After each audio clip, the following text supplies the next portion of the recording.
Welcome to 5 College Blended Learning. In this video, we will be exploring principles of good assignment design in blended learning classrooms. Some topics will include what counts as mastery, provide multiple avenues to demonstrate that mastery, and practicing core skills. What counts as mastery? And this is obviously going to be very different depending on your discipline and your field, but try to think about how new skills let students engage with your field in new ways.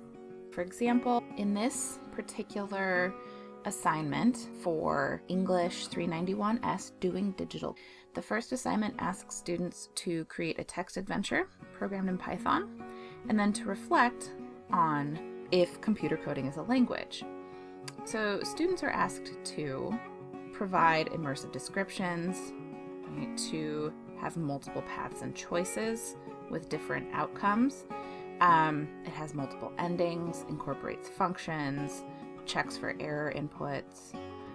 All of these things are different ways to demonstrate that the student can, in fact, write code in Python. And then in the second part, asks students to write a brief reflective essay responding to this question: is coding a language? Students are then required to draw on some of the course readings.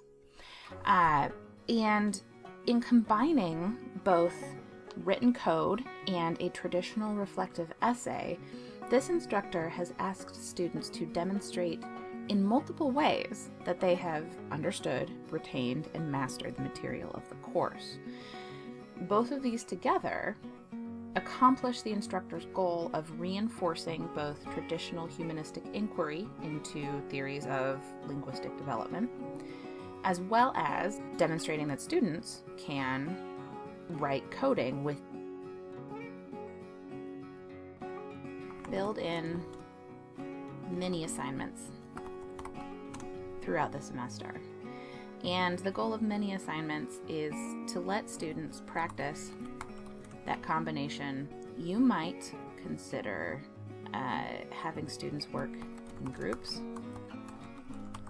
to complete a smaller version of the assignment.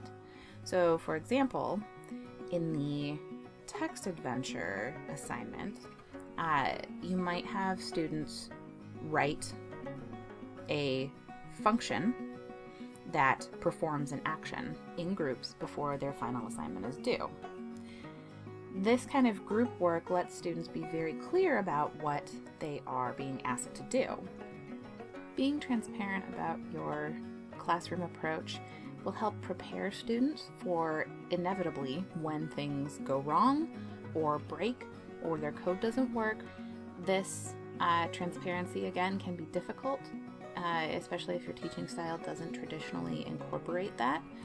But having clarity about your own pedagogical decisions will help students trust that any mistakes they make are going to end up being productive. Thanks for watching, and please explore some of these sample assignments that we have provided on this site.